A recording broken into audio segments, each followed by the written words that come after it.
12वीं क्लास अनिवार्य हिंदी में संतवानी प्रथम लेसन चल रहा था, जिसमें हम 2 कवि की रचनाएं पढ़ चुके हैं, कबीरदास, तुलसीदास, और आज है तीसरा राजिया रसौटा। राजिया रसौटा शीर्षक के जो कवि हैं ये है कृपाराम खड़िया। कृपाराम खड़िया की बात करते हैं। देखिए राजिया और सौ यानी कि राजिया और कृपाराम। सबसे पहले बात करता हूँ कृपाराम की। देखिए कृपाराम एक महान संत थे, महान संत कवि थे, प्रसिद्ध संत कवि थे। वो राजस्थान के कृपाराम संत कवि थे। उसके बाद देखिए ये मारवाड़ क्षेत्र के कवि थे। किधर के? मारवाड़ के। राजिया इनका सेवक था। एक बार क्या हुआ कि कृपाराम बीमार हो जाते हैं, और बीमार हो जाते हैं तो राजिया उनकी बहुत सेवा करता है। बहुत सेवा करने के बाद में देखिए राजिया का कोई संतान नहीं थी।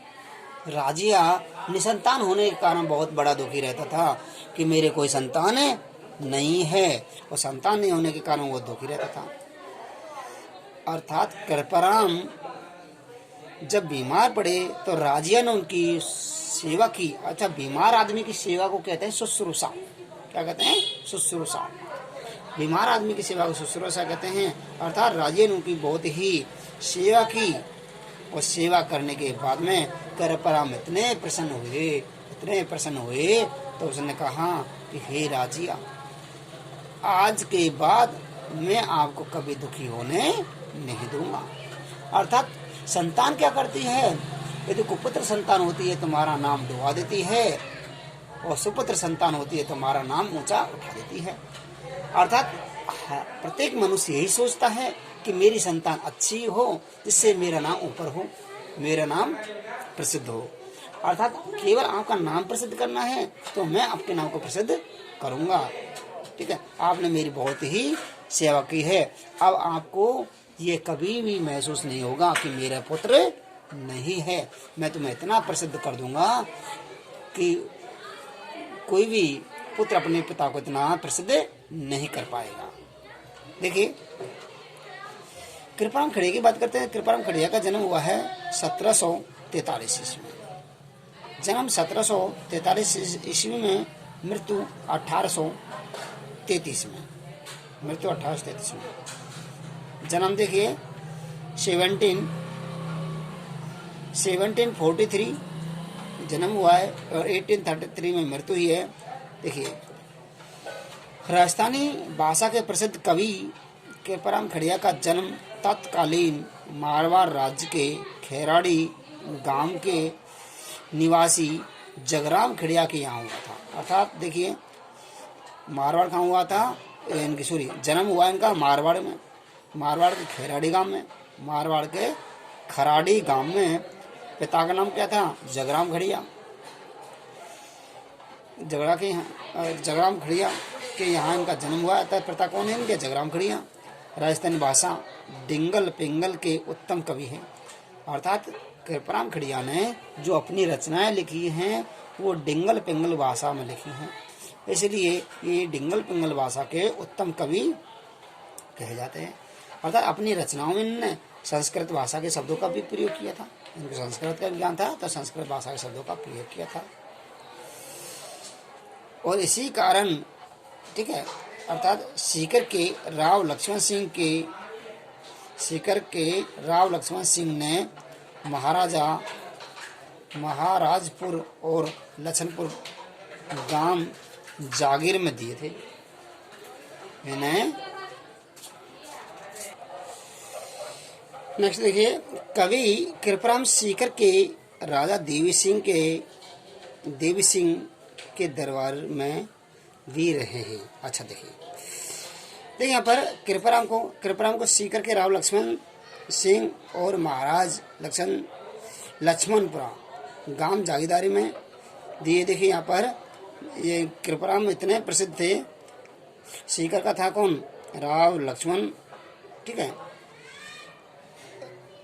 राव लक्ष्मण सिंह ने महाराजपुर दान दिया था, और लछनपुरा 2 गांव दिए थे, महाराजपुर और लक्षणपुर गांव जागीर में दिए कृपाराम को।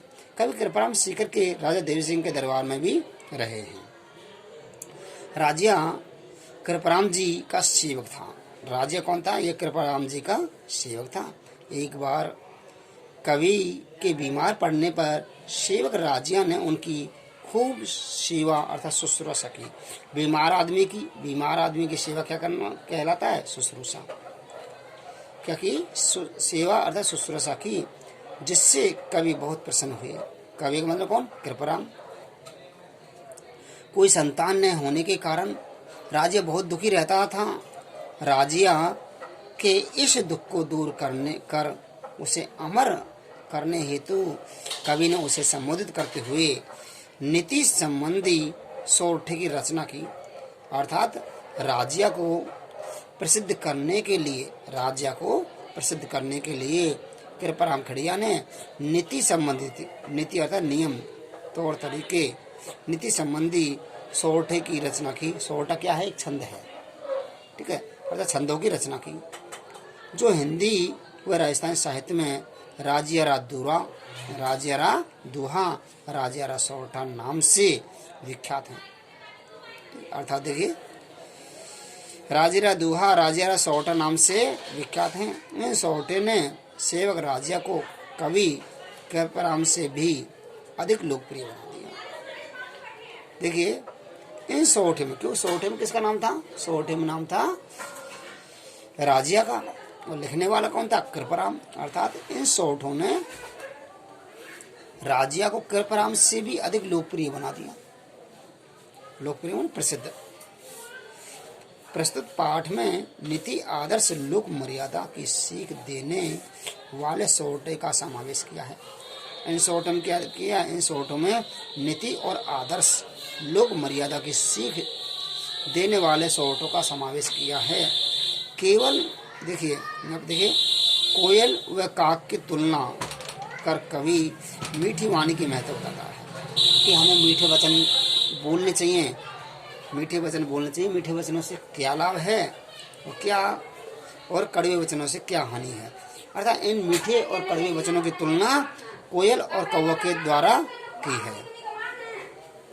शक्कर व कस्तूरी के माध्यम से सौंदर्य, शक्कर जिसे कहते हैं, मीठी वाली चीनी कहते हैं, शक्कर और कस्तूरी के माध्यम से उनके सौंदर्यता का वर्णन किया है। इसका सौंदर्यता का वर्णन किया है, ठीक है।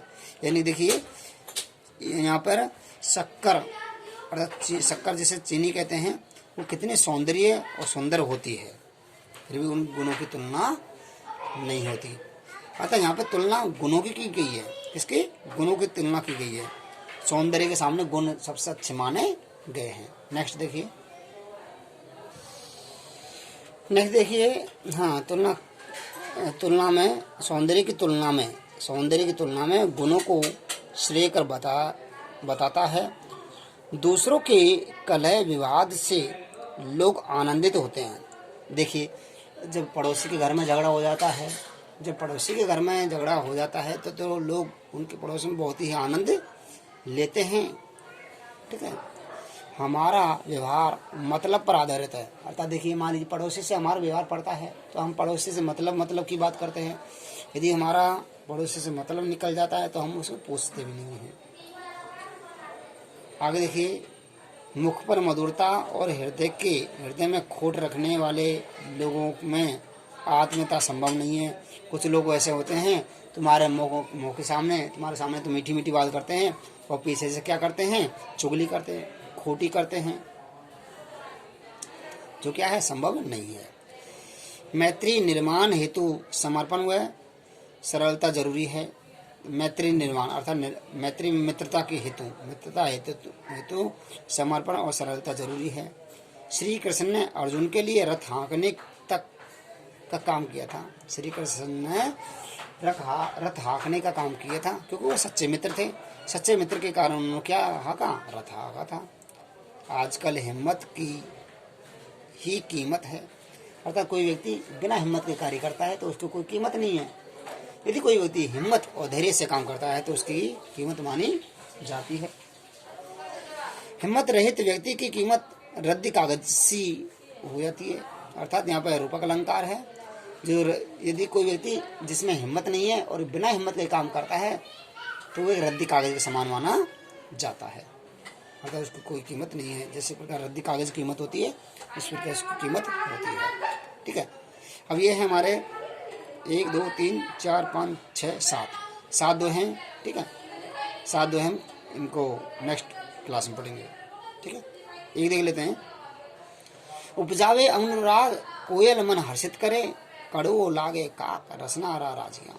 देखो, उपजावे अनुराग, उपजावे मन होता है उत्पन्न होती है, उत्पन्न करती है। उपजावे का अर्थ होता है उत्पन्न, उत्पन्न। उपजावे अनुराग कोयल मन हर्षित करे, उपजावे अनुराग कोयल मन हर्षित करे। देखिए, कोयल अपनी मधुर वाणी से, कोयल अपनी मधुर वाणी से अनुराग उत्पन्न करती है। अर्थात अनुराग, अनुराग का मतलब होता है प्रेम, अनुराग का मतलब क्या होता है? प्रेम। कोयल अपनी मधुर वाणी से प्रेम उत्पन्न करती है, जिससे लोगों का मन प्रसन्न हो जाता है। हर्षित, हर्षित मतलब प्रसन्न, हर्षित का अर्थ क्या होता है? प्रसन्न। उपजावे अनुराग कोयल मन हर्षित करे, अर्थात कोयल लोगों के मन में प्रेम उत्पन्न करती है।